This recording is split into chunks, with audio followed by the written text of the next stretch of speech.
अरे याद है ना वो मोटी सी कमर वाली बहू? उनके दिन अभी भी नहीं फिरे। वो फिर एक बार अपनी कमर को लेकर चर्चा में है। कैसे? देखिए।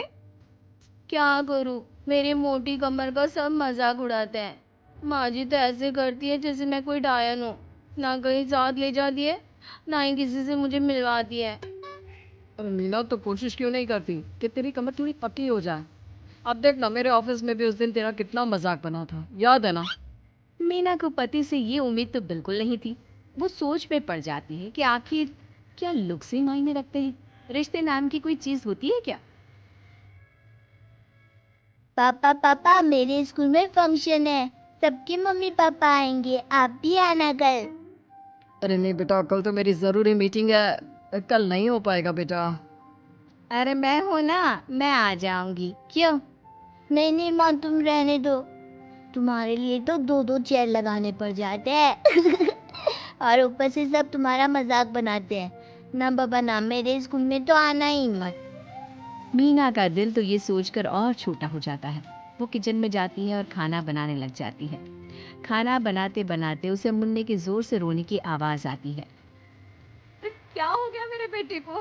मेरा बच्चा गिर गया है।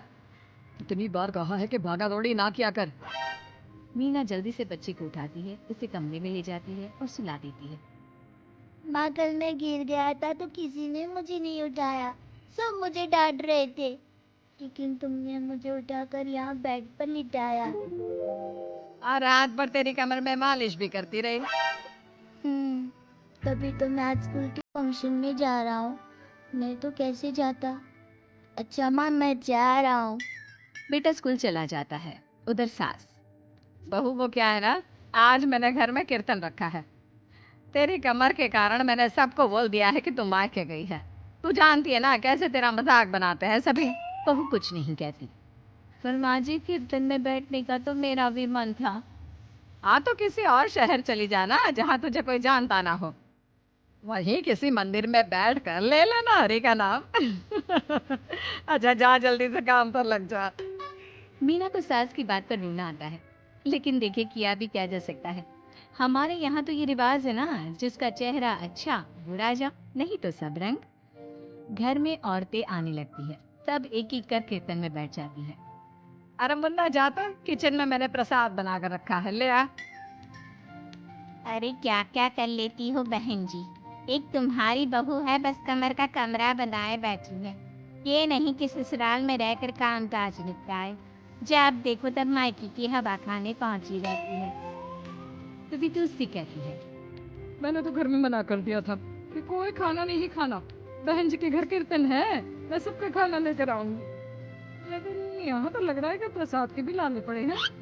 अरे कर देना पागलों वाली बात, खाना भी बना कर रखा है मैंने। अरे कमला, जा जाकर कीर्तन के बाद जो मैंने खाना बनाया है ना, सबको लगा देना। अरे बहू से ज्यादा तो आपके साथ ये कमला ही रहती है। हाँ, तो क्या अब नौकरानी से करवा दी थी बेटे की शादी?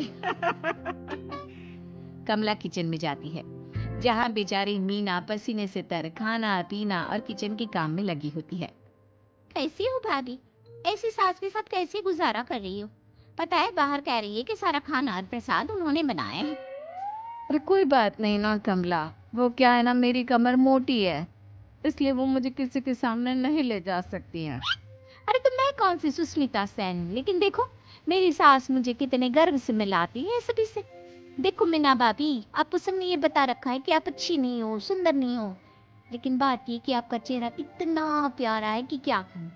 पता है भाभी, आपके चेहरे के नूर से तो सारा मोहल्ला रोशन है।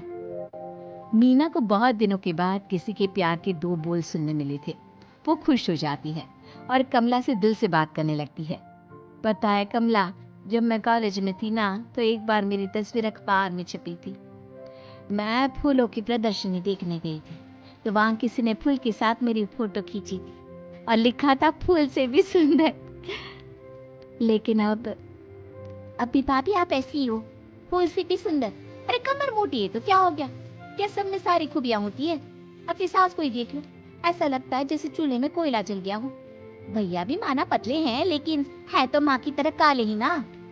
वो तो भला हो भगवान का कि मुन्ना आप पर गया है, गुड और सुंदर। मीना को कमला की बात समझ में आ रही थी। पहली बार किसी ने उससे अच्छे से बात की थी तो उसे रोना आ जाता है। भाभी एक काम करो ना, कुछ दिनों के लिए मायके होकर आओ। यहाँ तो ना भैया को आपकी कदर है ना ही सास को, और बेटा भी आपको इन लोगों के कहने पर दूर ही रखता है। मीना को कमला की बात ठीक लगती है। सारा कीर्तन निपट जाता है और उसके बाद अरे बहन जी मान गए। इतना सारा खाना और प्रसाद बनाने के बाद भी आपको देख के लगता नहीं कि आप एक बूंद भी थकी हो। बिल्कुल फ्रेश। बस बहन जी, मैं तो हूँ ही कुछ ऐसी ही। सभी चले जाते हैं। तब जाकर मीना किचन से बाहर आती है। अरे कहाँ जा रही है? थक गई हूँ मैं, चाय लेकर आ जा। माँ जी चक्कर आ रहा है, सर दुख रहा है, कब से किचन में बंद थी। गर्मी में पसीना भी बहुत आ रहा था, जरा कमरे तक जाकर पसीना सुखा लूं। अरे तो होती ना कम से कम घर की मालकिन, बिठा देती मैं सबके सामने। अब क्या आपने बेइज्जती कराती? बस माँ जी मैं तंग आ गई हूँ, मैं अपने मायके जा रही हूँ। जब मेरा होना आप लोगों को इतना अखरता है तो मैं क्यों यहाँ रहूँ, क्यों ना मैं माँ के पास जाकर आराम ही करूँ। तभी वहाँ पति आ जाता है। देखो ऐसा नहीं है, लेकिन हाँ कुछ दिनों के लिए तुम जाना चाहती हो तो हो आओ, लेकिन यहाँ हम सबको तुम्हारी ज़रूरत है। मीना पति की इजाज़त के बाद मायके जाती है, लेकिन वहाँ भी भाभी। अरे मीना दीदी, आज ही आना था क्या आपको? आज तो मेरे मायके वाले आ रहे हैं। दीदी आपकी कमर का मजाक फिर बनाएंगे वो लोग। अरे मीना एक फोन तो कर देती आने से पहले। अरे मीना क्या हाल बना रखा है शरीर का, कितनी प्यारी बच्ची थी हमारी, क्या हाल कर लिया। मीना को दुख होता है। वो घर के अंदर जाती है जहाँ दीदी आप तो दलिया लेंगी ना? सबके लिए वैसे आलू के पराठे बने हैं, मैं जानती हूँ आपके फेवरेट हैं आलू के पराठे, लेकिन अब आपका शरीर ऐसा है कि आप तो दलिया ही खाओ। मीना को समझ में नहीं आ रहा था कि ये क्या हो रहा है। हर कोई जो अपना है वो क्यों उससे ऐसा व्यवहार कर रहा है। मीना दुखी होकर पास में रहने वाली अपनी सहेली के घर जाती है। सहेली का पति बोल पड़ता है, अरे ये कौन है? कौन है ये? मुझे इसी की तो तलाश थी। मीना उसके पति के इस तरह के रिएक्शन से परेशान होकर वापस जा रही होती है कि अरे मीना, बिना मिले ही जा रही हो? ये तुम्हारे पति है ना, ऐसे कैसे चिल्ला रहे हैं मुझे देखकर। पता नहीं क्यों जी, मेरी सहेली को देखकर क्यों चिल्ला रहे हो? अरे रीना, मेरी फिल्म की हीरोइन मिल गई।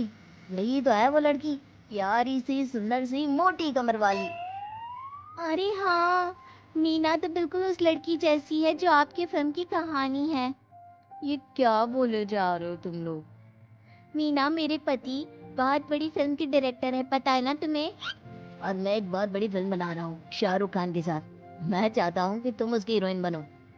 हाँ मीना हाँ, प्लीज ना मत कहना, और इसके लिए तुम्हें करोड़ों रुपया भी मिलेंगे। मीना मन में सोचती है कि जो दुनिया उसे मोटा और भद्दा कहती थी, उसे जवाब देने का यही एक रास्ता है।